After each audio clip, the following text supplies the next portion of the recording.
Hey everyone, welcome to This Prepared Life. I'm Allison and welcome to my living room. If you can hear the parakeets in the background, you're just going to have to excuse those today. It's a beautiful sunny day here in North Idaho and there is absolutely no way to keep them quiet when the sun is shining. So a couple weeks ago over on my Instagram, and if you don't follow me, you can do that here. I post on Instagram daily, but a couple weeks ago over on Instagram, I shared a post titled, "If you use it, prep it." And in that post, I asked my followers to share in the comments non-food items that they prep. And over 300 comments later, we ended up with just this massively large list of items that people prep. And it was too good not to share. So I'm going to share that post with you today. I did compile everything and kind of delete out some duplicates and tried to group like items together. So 92% of my followers over on Instagram are women, and a lot of my prep content really revolves around what can we as women prep for running our household or for dealing with just normal occurrences that happen in our life, such as power outages and the things that we might need if we didn't have the modern conveniences we are accustomed to. But guys, if you are listening to this and you happen to be the main prepper in your household, I guarantee you that should an event happen, a lot of these items on this list, your significant other would be super grateful that you prepped. So let's start with next size up kids' clothes and kids' shoes. And this one throws a lot of people. They will sometimes ask me, "Allison, how do I prep clothing?" If you have a hand-me-down bucket in your house, and most of us do, you're prepping clothing. You are planning for the next season of your kid's life. So when you are at yard sales or secondhand stores, buy the next size up and keep them in a bin. And if you don't end up needing them, I know sometimes, we buy things and then our kids grow too fast and it's out of season. Pass that down to a friend. She's totally going to appreciate the hand-me-downs. So next size up, kids' clothes and kids' shoes.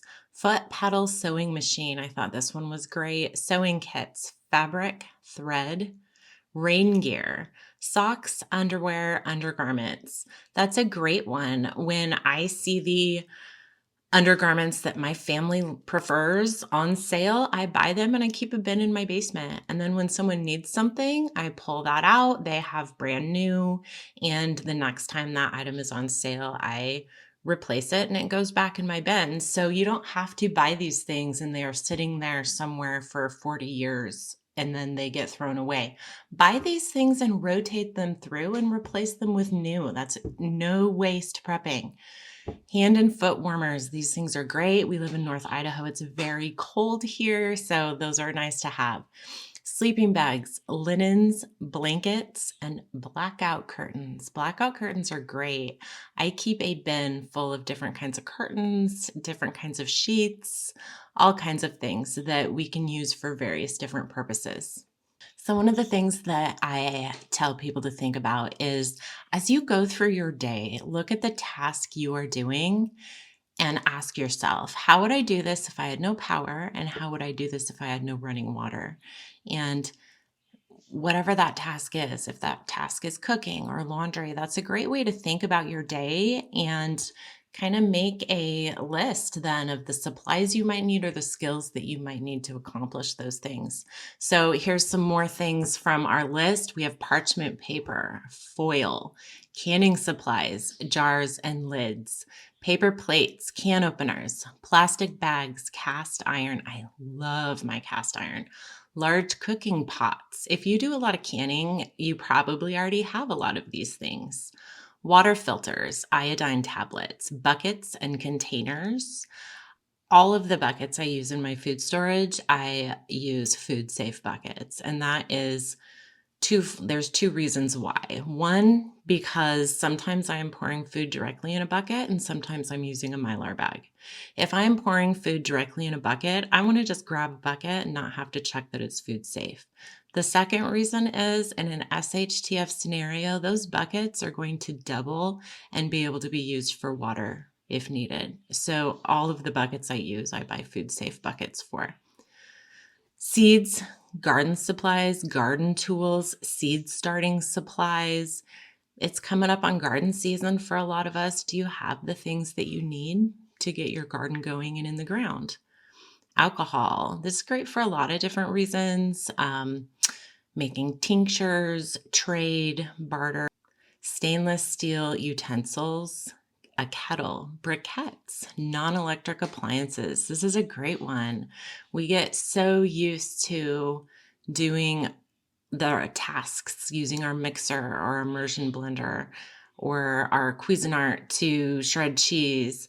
Do you have the utensils to do those without power?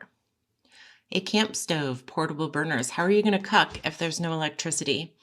Cat food, dog food, livestock feed, farm supplies. This is a big one. Fencing, T-posts, things like that. Paper towels, toilet paper, baby wipes, soap, laundry soap, dish soap, essential oils. I buy an unscented soap that we use in our kitchen, and I add whatever scent of essential oil I want to it, depending on what I feel like for the day. Sanitation supplies. So sanitation can mean a couple different things. It can mean cleaning, like keeping things sanitary, but also we all have to use the bathroom. So in a worst case scenario or a scenario where you are without power for an extended period of time or your water is compromised, how are you going to keep this normal bodily function sanitary? What supplies might you need to make that happen? Ziploc bags, bleach, liquid bleach, powdered bleach, and bleach tablets are all great to have on hand. Vinegar, baking soda, liquid Castile soap. This lasts forever and it can be used for so many different things. A manual washing machine, solar shower, shower curtains. If you're going to set up a solar shower, where are you going to put it and how are you going to give people privacy? A bathroom chair or seats, some way to use the restroom. Supplies to make your own cleaning supplies, candles, herbal tinctures, whatever it is that you need. Do you have the supplies to make that item and the skills or books that would tell you how to make that item? All right, let's keep going. So fire starters, matches, batteries, cotton balls, petroleum jelly, fire extinguishers. If you are planning to cook with fire, you need a fire extinguisher. Wax, diapers, soap, shampoo, conditioner, body wash, all of the hygiene things.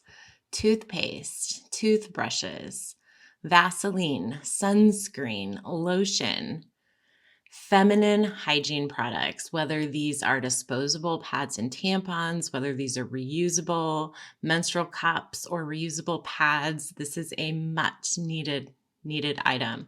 Birth supplies, supplies for dentures, saline, contacts, lipstick. I loved this one. Mascara.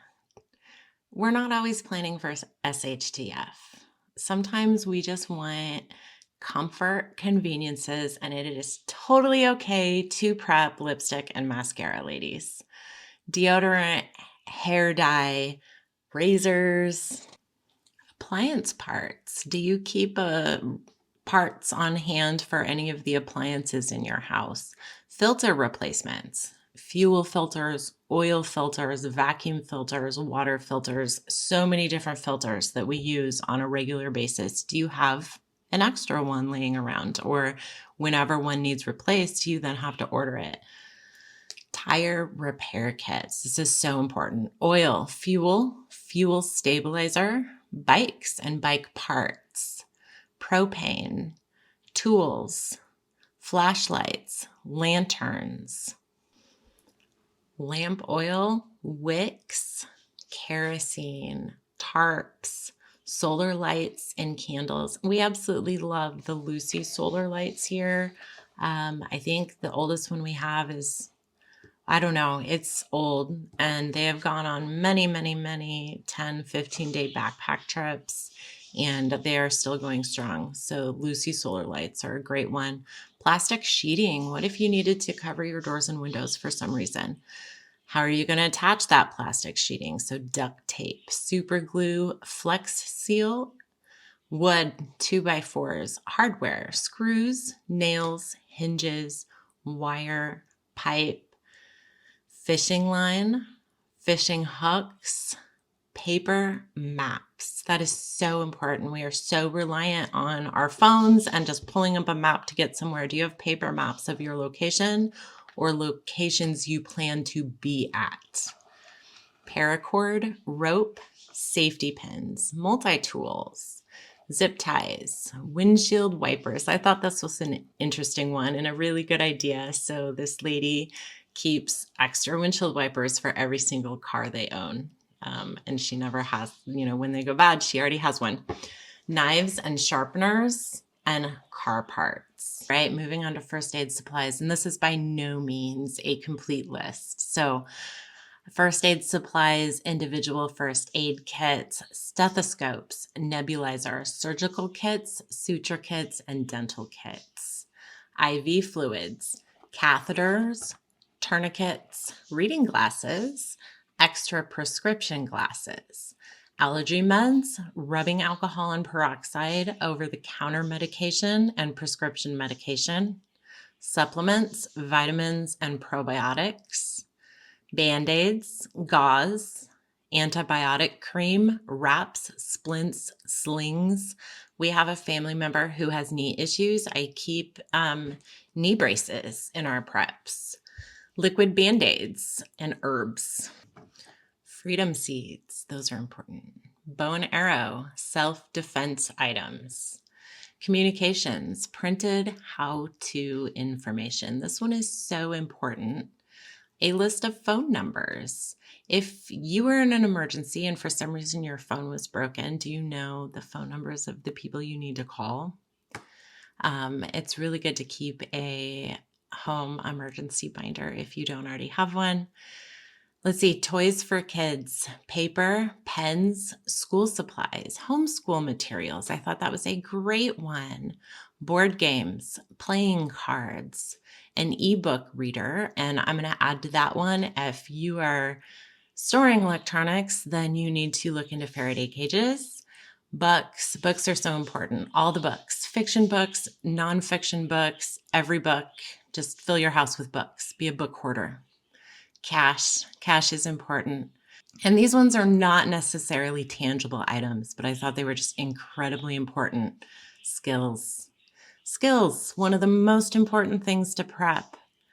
Being debt-free. I think that financial preparedness is often so overlooked in the prepping community. But being debt-free is so important. Community. No one can do it alone. There is no such thing as the lone prepper. You need people. Do you know your neighbors? So prep community. Copies of all important documents. And that's a great one. Have a binder of some kind in your go bag or your fire evacuation kits, whatever kind of evacuation kit you have. Do you have all the important documents you might need? That's super important to have. And then last but not least, and I saved this one for last, and it is technically a food item, but that's chocolate. Like, we all need chocolate. I need all the chocolate. That was a massively huge list. And as you listened to it, I really hope that it gave you some ideas and some things to think about. So that post is over on Instagram. I will link my Instagram in the description if you want to go look at it yourself. Thanks for being here today, and hit that subscribe button if you want more food storage, everyday preparedness, and homesteading.